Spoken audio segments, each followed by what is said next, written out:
ایک بزرگ تھے، وہ گلی سے گزر رہے تھے، ایک شرابی کو دیکھا کہ وہ گندی نالی پر پڑا تھا، نشے میں دھت، حالت غیر ہوئی ہے۔ انسانی ناطے اس پر ترس آیا، اس کو وہاں سے اٹھایا، اس کا منہ دھویا اور اس کے گھر چھوڑ آئے۔ خیرات ہوئی، سحری کے وقت، تہجد کے وقت وہ مسجد میں گئے، وہ بزرگ جیسا ان کی عادت تھی، تو دیکھا کہ ان سے پہلے آج کوئی شخص تہجد کے مصلی پہ بیٹھا ہے اور نوافل ادا کر رہا ہے۔ بڑی حیرت ہوئی، دیکھا تو یہ وہی شخص تھا جس کو آج دوپہر کو گندی نالی سے اٹھا کر کے اس کا منہ دھو کر کے ان کے گھر چھوڑ کے آئے تھے۔ تو حیرت سے کہا، بار الہ تیری قدرتوں کے رنگ، یہ آج ہی تو میں نے شراب خانے سے باہر گندی نالی پہ پڑا ہوا دیکھا۔ ہاتف سے آواز آئی، میرے بندے تو نے اس کا منہ دھو دیا تھا، میں نے اس کا دل دھو دیا۔ تو جب کوئی شخص اپنا منہ دھوتا ہے، اپنے ہاتھ دھوتا ہے، تو اللہ اس کے گناہ دھو ڈالتا ہے۔ تو یہ نصف الایمان ہے، یہ آدھا ایمان ہے۔ ہمارے دین نے ہمیں صفائی کا، ستھرائی کا، پاکیزگی کا، عفت کا، پاک دامنی کا حکم دیا ہے۔ اگر آپ مجھ سے پوچھیں کہ اسلام کا دوسرا نام کیا ہے، تو میں کہوں گا اسلام کا دوسرا نام دین طہارت ہے۔ علماء نے لکھا کہ ایک طہارت مانوی ہوتی ہے، ایک طہارت حسی ہوتی ہے۔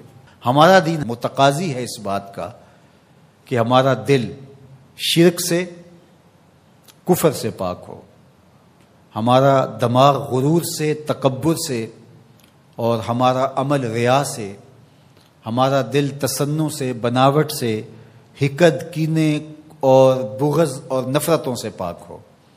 مانوی نجاست سے ہم اپنے آپ کو پاک کریں۔ اسی طرح ہم ہر طرح کے حدث سے اپنے آپ کو پاک کریں، حد سے اصغر ہو یا حد سے اکبر ہو۔ وضو سے رہیں، وضو پر وضو کرنا مستحب ہے اور یہ قربت الہی کا ذریعہ ہے، اور ہر وضو کے ساتھ مسواک کرنا مستحب ہے، اور اگر مسواک نہیں ہے تو آپ انگلی کے ساتھ اپنے دانتوں کو صاف کریں۔ غسل واجب ہو وہ تو کرنا ہی کرنا ہے، لیکن روزانہ کی بنیاد پہ صفائی حاصل کرنے کے لیے غسل کیا جائے، مستحب ہے۔ نماز کے لیے آپ کے لباس کا صاف ہونا بھی شرط ہے، آپ کے جسم کا پاک ہونا بھی شرط ہے، حد سے اکبر اور حد سے اصغر سے پاک ہونا بھی شرط ہے، اور جہاں کھڑے ہو کے نماز پڑھ رہے ہیں اس جگہ کا پاک ہونا بھی شرط ہے۔ مجھے بتائیے کوئی ایسا پاکیزہ دین آپ نے دیکھا ہے؟ اس سے بڑھ کر کیا کہ جب تم اس دنیا سے رخصت ہونے لگے اور تمہارے بدن کو مٹی کے سپرد کرنے لگے، اور وہ بدن مٹی کھا جائے گی، لیکن کہا کہ اس کو بھی ذرا غسل دے کے بھیجو، اس کو چٹے لباس کا کفن دے کے بھیجو۔ یہ وہاں پیش ہو رہا ہے تو پاکیزہ بدن کے ساتھ۔ تو یہ ہمارا دین ہے جو ہمیں صفائی کا، ستھرائی کا حکم دیتا ہے۔ اپنے ماحول کو پاک رکھیں، ماحول کو ستھرا رکھیں۔ دنیا کے اوپر بسنے والی قومیں جب ترقی کی راہوں پہ گامزن ہوتی ہیں تو وہ ان چیزوں کا بہت خیال رکھتی ہیں۔ ہم جب ترقی کی راہوں پہ گامزن تھے تو اس وقت ہماری ستھرائی کی، ہماری پاکیزگی کی، ہماری عفت کی مثالیں دی جاتی تھیں۔ جب پیرس کی گلیوں میں کیچڑ تھا، بغداد عروس البلاد کہلاتا ہے۔ آج مسلم دنیا کے شہروں کی کہانی دیکھ لیجئے، کہا جاتا ہے فلاں ایشیا کا گندہ ترین شہر ہے، فلاں دنیا کا گندہ ترین شہر ہے۔ اپنے اطراف میں پھیلی ہوئی گندگیاں دیکھیے، گھر سے شاپر میں گندگی ڈال کر کے اپنے ہی گھر کے دروازے پہ پھینک کے ہم سمجھتے ہیں ہم نے گھر کی صفائی کر لی، وہی پھر پاؤں سے، گاڑی کے ٹائروں سے لگ کے پھر ہمارے اندر جا رہا ہوتا ہے۔ ہمارے دین نے تو ہمیں یہ کہا، اگر کوئی راستے میں گری پڑی چیز کو جو گزرنے والوں کے لیے رکاوٹ بنے، اس کو اٹھا کے ہم پھینک دیں تو یہ جنت کے راستے کی ضمانت بن جاتی ہے۔ اور ہم نے 8 فٹ کی گلی میں 3 فٹ کی تھڑی پکی ڈال دی، ہم نے جنریٹر باہر لگا دیا، ہم نے گھر کی موٹر باہر لگا دی۔ اگر ہمارے گھر کے پاس کوئی خالی پلاٹ موجود ہے تو وہ گندگی کا ڈھیر بن گیا ہے۔ گھروں کے اندر ہزاروں اخراجات ہیں لوگوں کے، 20، 25، 30 ہزار روپیہ ماہانہ خرچہ تو عام گھر کا ہے، لیکن جو عمرہ ہیں 2-2، 4-4 لاکھ روپے اب ان کا ماہانہ خرچہ ہے۔ تو جہاں اتنا خرچہ ہر بندہ اپنے گھر میں کر رہا ہے، تو صرف 1-1 ہزار روپیہ ڈال کر کے اپنی گلی کی صفائی کا اہتمام نہیں کر سکتا، اپنے چھوٹے سے محلے کی صفائی کا اہتمام نہیں کر سکتا؟ اگر وہ کر لے تو 1000 روپے اس کو بجلی کا بل بچ جائے. وہ جو روز دھوتا ہے اپنے گھر کو اور یہی گندگی پاؤں سے لگ کے اندر جا رہی ہوتی ہے، اگر محلہ صاف ہوگا تو یہ نہیں جائے گی. اس کا اپنا فائدہ ہے، اس کا 1000 روپیہ پھر بھی بچ جائے گا.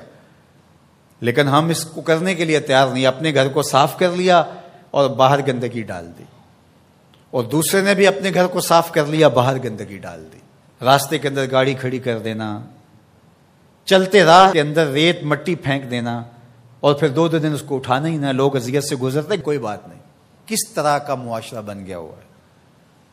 کس طرح بندہ گوارا کرتا ہے کہ اس نے سڑک پہ موٹر سائیکل کھڑی کی ہوئی ہے اور پیچھے ٹریفک رکی ہوئی ہے، اور وہ مزے سے جو ہے وہ اندر سے کلفی لے رہا ہے، کوئی اور چیز لے رہا ہے، اور لوگ ہارن بجا رہے ہیں اور کہتا ہے بہ جو تنو آگے لگی ہے. وہ کہتے ہیں جی اس نے بھی تو روکا ہوا تھا، مجھے کیا ہے. عجیب کہانی ہے بھائی. کیا یہ ایک مسلمان کا طریقہ ہے؟ یہ تو ایک اچھے انسان کا طریقہ بھی نہیں ہے. مسلمان تو اس سے اوپر والے درجے کا شخص ہوتا ہے. اچھا انسان ہونا بہت بڑی بات ہے، اچھا مسلمان ہونا تو اس سے بڑی بات ہے.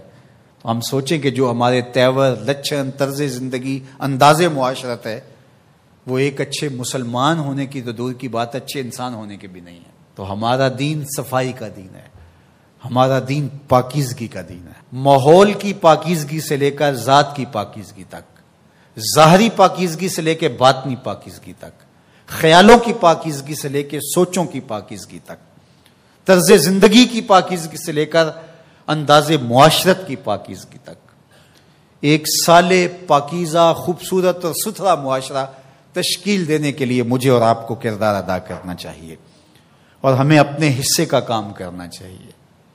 چیزوں میں ترتب ہو، خوبصورتی ہو، نظم ہو، اور کسی کے لیے قذر کا، تکلیف کا، نقصان کا، پریشانی کا سبب اور ذریعہ نہ بنے.